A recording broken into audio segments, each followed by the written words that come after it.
Alors le sens profond, tout d'abord, c'est en mémoire d'un ancien administrateur, vice-président, Pierre Lagier, que j'ai connu et qui est décédé en 2019, et qui avait déjà eu l'idée d'attribuer un prix à la recherche. Hein, et c'est, j'irais en réponse à ce qu'il avait mis en place que nous avons souhaité vraiment aller au bout de ce qu'il avait initié. Le message très fort, c'est que c'est l'intérêt que doit porter la recherche dans le monde du handicap. Nous avons besoin de ces éléments-là pour aller plus loin, pour avancer davantage dans notre monde de l'accompagnement du handicap, de la connaissance des handicaps. Parce que Pierre a beaucoup œuvré pendant qu'il était à l'UNAPI sur justement mieux connaître et mieux appréhender tous les secteurs de la santé dans le domaine du handicap. La recherche apporte à l'UNAPI une réflexion plus profonde, plus élaborée, avec des connaissances actuelles, avec un élargissement de la réflexion qui est nécessaire. Et en même temps, nous, UNAPI, nous apportons notre savoir, notre expertise. Et c'est la confrontation des deux éléments qui va apporter sereinement et pleinement l'avenir. Soutenir l'UNAPI pour nous était une évidence dans un prix tel que celui-ci, et nous sommes très, très fiers d'être aux côtés de l'UNAPI pour soutenir ce prix Pierre Lagier. Dans un monde qui est un peu malmené au niveau de la recherche, eh bien c'est important effectivement que de soutenir des actions de recherche. C'est la recherche qui nous permettra de, vous l'avez bien dit, de faire progresser les situations personnelles et d'améliorer la vie au plus proche des personnes. Je suis lauréat du prix Pierre Lagier parce que j'ai travaillé sur le vieillissement des personnes en situation de handicap à partir d'un diagnostic territorial que j'ai mené dans 5 établissements pour adultes de la Ligue havraise, dont 2 maisons d'accueil spécialisées MAS, 2 foyers d'accueil médicalisés femmes et un foyer d'hébergement. C'était dans le cadre d'un contrat d'apprentissage de 12 mois. Donc la Ligue havraise est une association qui est aussi membre de l'UNAPI, qui gère aujourd'hui 26 établissements et services sur le Havre et dans son agglomération. Donc mon travail s'intéressait plus particulièrement à la manière dont les personnes handicapées vieillissantes appréhendent et vivent l'avancée en âge dans des structures qui n'ont pas toujours été conçues pour cela. Et aujourd'hui, leur parole est au centre de mon projet de diagnostic et c'est ce qui fait sa particularité. J'ai travaillé sur ce sujet parce que le vieillissement des personnes en situation de handicap est aujourd'hui une thématique prioritaire et stratégique pour les acteurs du médico-social, comme la Ligue havraise où j'ai effectué mon alternance, ou comme l'UNAPI qui a organisé ce prix Pierre Lagier. Et aussi les questions liées aux personnes handicapées vieillissantes restent aujourd'hui très marginales auprès des politiques publiques françaises, bien qu'elles représentent un défi social, démographique et éthique. D'autant plus que c'est un sujet qui est sous-exploité et très peu étudié en France.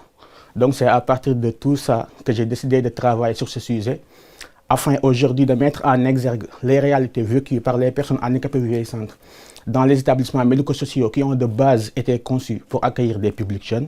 Mais aussi l'idée était de montrer ce décalage qui existe entre l'allongement des trajectoires de vie et des structures qui sont toujours pensées pour accueillir des publics jeunes. Mes recherches d'abord ont démontré que le secteur médico-social français est cloisonné entre 2 champs d'activité qui n'interagissent que partiellement. D'un côté, il y a le secteur du handicap qui repose sur la compensation, l'autonomie, l'inclusion, mais aussi l'orientation par la MDPH. Et de l'autre, il y a le secteur du vieillissement ou bien de la gériatrie qui repose sur la prévention, la dépendance et les soins gériatriques. Et aujourd'hui, quand une personne en situation de handicap prend de l'âge, elle se retrouve piégée dans cet entre-deux où aucun des 2 champs ne prend en compte considérablement ses besoins. Où il y a en gros 3 types d'obstacles qui sont sortis après mes études de cas. Obstacles matériels, d'inclusion et affectifs. L'obtention de ce prix représente beaucoup pour mon parcours, déjà parce que c'est une reconnaissance nationale par un acteur déterminant du secteur médico-social qui est le réseau UNAPI.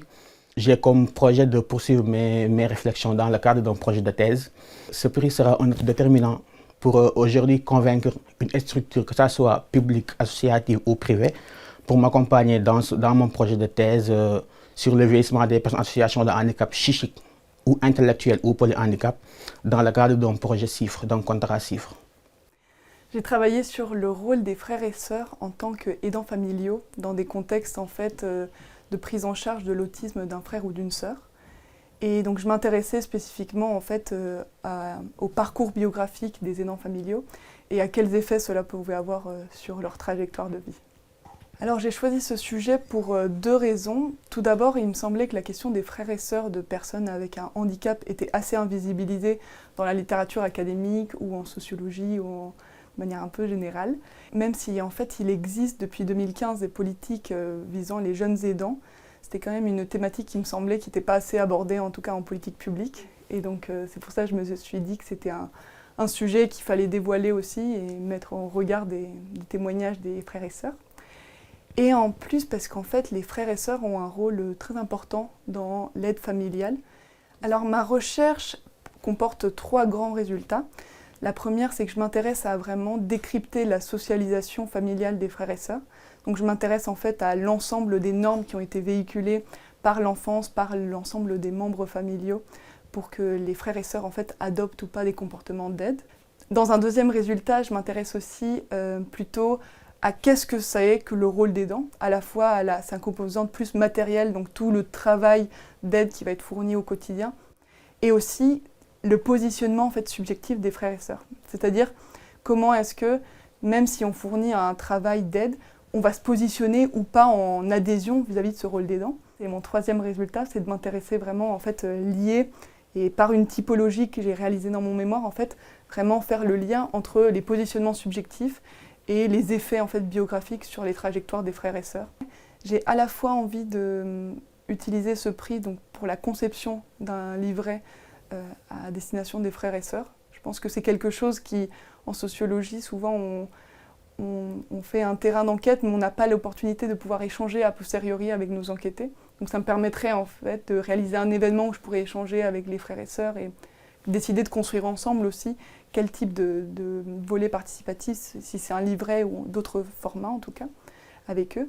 Et j'aimerais aussi peut-être le valoriser en écrivant des articles scientifiques, en pouvant en fait me consacrer aussi à la valorisation de mon mémoire, ce qui n'est pas évident après le master.